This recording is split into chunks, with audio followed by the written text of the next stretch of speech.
അലി അക്ബർ ഷാ ഈ വള്ളം കളിക്കായിട്ട് അങ്ങോട്ടേക്ക് പുറപ്പെട്ടിട്ടുണ്ട്. അലി അക്ബർ ഷാ കണ്ണിമ ചിമ്മാതെ കാത്തു നിൽക്കണം, എന്നാലേ അറിയാൻ പറ്റൂ ആരാണ് വിജയിക്കുന്നതെന്ന്. അലി അക്ബർ ഷായ്ക്ക് എന്ത് തോന്നുന്നു? മറ്റു ഇവരെല്ലാവരും ഈ ഫൈനൽ പോയിന്റിലേക്ക്, വള്ളം എത്തിച്ചേരുന്ന ഫൈനൽ പോയിന്റിലേക്ക് എത്തി നിൽക്കുന്ന അലി അക്ബർ ഷാ എന്ത് പറയുമെന്നറിയാൻ ആകാംക്ഷയോടെ കാത്തിരിക്കുകയായിരിക്കും.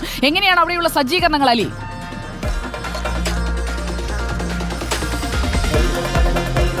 ഒരുങ്ങിക്കഴിഞ്ഞു. പറഞ്ഞതുപോലെ പുന്നമടയിലെ ഈ പൂരത്തിന്, ജലപൂരത്തിന് എല്ലാ ഒരുക്കങ്ങളും സജ്ജമായി കഴിഞ്ഞു. 2 മണിക്ക് ഫ്ലാഗ് ഓഫോട് കൂടി ഇനി ആഘോഷത്തിലേക്ക് കടക്കുകയാണ്. ഇവിടെ ഒരു പൂരത്തിന്റെ ഓളം തന്നെയാണ്. ഉണ്ണിസാർ പറഞ്ഞതുപോലെ ഇതൊരു പൂരം തന്നെയാണ്, ആലപ്പുഴയുടെ പൂരം. ഇവിടെ ഒരു വലിയ സംഘം പാട്ടും കൂത്തും ഡാൻസും ഒക്കെയായി വലിയ ആഘോഷത്തിലാണ്. എങ്ങനെയുണ്ട് ആവേശം? അടിപൊളി അടിപൊളി അടിപൊളി അടിപൊളി ആവേശമാണ്, ആവേശമാണ്. ഇവിടെ ഗംഭീര പാട്ടൊക്കെ ആയിരുന്നു, കൊട്ടിപ്പാട്ടൊക്കെ. നമുക്കൊരു പാട്ടായാലോ? ഒന്ന് കൊട്ടിപ്പാട്.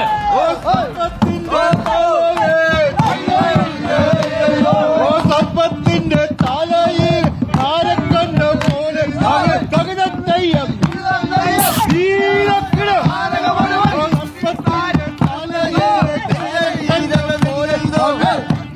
സുജിയ, ഇതാണ് കാഴ്ച. ഗംഭീര ആഘോഷത്തിലേക്ക് കടന്നു കഴിഞ്ഞു. ആരായിരിക്കും തവണ ജയിക്കുക? ആര് ജയിക്കും?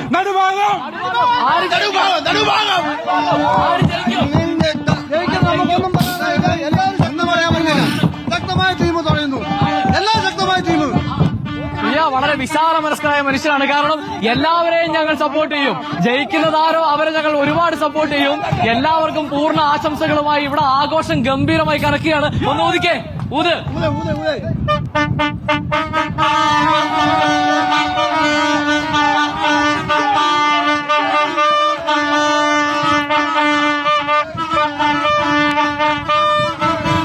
ഒരുപാട് ചരിത്രം നമ്മൾ പറഞ്ഞതുപോലെ നെഹ്റു ട്രോഫിയുടെ ചരിത്രം നമ്മൾ പറഞ്ഞു. വർത്തമാനത്തിന്റെ ആഘോഷവും എല്ലാമായി ഗംഭീരമായ ഒരു ഓണത്തിലേക്ക് ആലപ്പുഴ കടന്നു കഴിഞ്ഞു.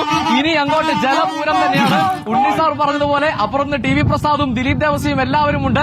അവിടെ ആഘോഷവും മത്സരവും ആവേശവും കണക്കുമ്പോൾ ഫൈനൽ പോയിന്റിൽ ഞങ്ങൾ കാത്തു നിൽക്കുന്നുണ്ട്. ആരായിരിക്കും മുന്നിൽ, ആര് ചരിത്രം കുറിക്കും എന്ന് കൃത്യമായി നിങ്ങളിലേക്ക് എത്തിക്കാൻ ഞങ്ങളുടെ ഫൈനൽ പോയിന്റിൽ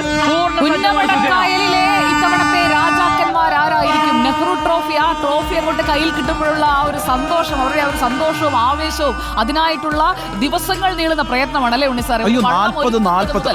40-45 ദിവസം വ്രതശുദ്ധിയോടുകൂടിയാണ് സുജയ ഈ തുഴച്ചിലുകാര്.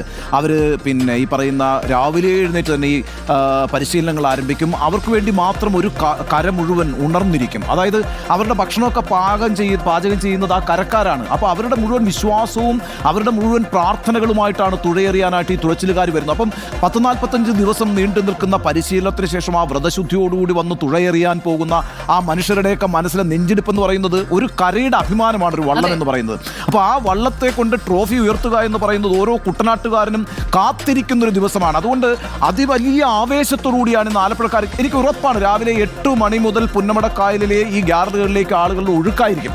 ആലപ്പുഴക്കാരുടെ മാത്രമല്ല കേട്ടോ, കേരളത്തിന്റെ വിവിധ ഭാഗങ്ങളിൽ നിന്ന് ആളുകളിലേക്ക് മുൻപ് തന്നെ വന്ന വിദേശികളടക്കം വന്നിട്ടുണ്ട്. നമ്മളിപ്പോ കണ്ട ഗാലറിയിലൊക്കെ അതെ ഞാൻ പറഞ്ഞില്ലേ, ലോകത്തിന് തന്നെ മാതൃകയായിട്ടുള്ള നെഹ്റു ട്രോഫി മത്സരമാണ്. ബോട്ട് റേസ് എന്ന് പറഞ്ഞാൽ ഈ വിദേശങ്ങളിലൊക്കെ ധാരാളമായി ബോട്ട് റേസ് നടക്കുന്നുണ്ട്. ആ ബോട്ട് റേസ് ഒക്കെ അതിൻ്റെ ഒരു മാതൃകയായിട്ട് എടുക്കുന്നത് നെഹ്റു ട്രോഫി വള്ളംകളിയാണ്. അപ്പം നമ്മൾ നേരത്തെ പറഞ്ഞു പണ്ഡിറ്റ് നെഹ്റു വന്നിട്ട് ഈ പറയുന്ന കുട്ടനാട്ടിലൊരു ചെറിയ മത്സര വള്ളംകളി കണ്ടിട്ട് ആവേശത്തോടുകൂടി നടുഭാഗത്തിലേക്ക് ചാടി കയറുകയാണ്. പിന്നെ അദ്ദേഹം തിരിച്ച് ഡൽഹിയിൽ പോയിട്ട് ആ മാതൃകയിൽ ഒരു ട്രോഫി അയച്ചു കൊടുക്കുകയും പിൽക്കാലത്ത് നെഹ്റു ട്രോഫി, അതാണ് ആ നെഹ്റു ട്രോഫി എന്നുള്ള പേര്, അതാണ്. അപ്പോൾ നമ്മൾ ഈ ദേശീയ പ്രസ്ഥാനം, ഈ സ്വാതന്ത്ര്യ സമരം, അങ്ങനെ ഒരുപാട് ചരിത്രമുണ്ട് ഈ മത്സരം.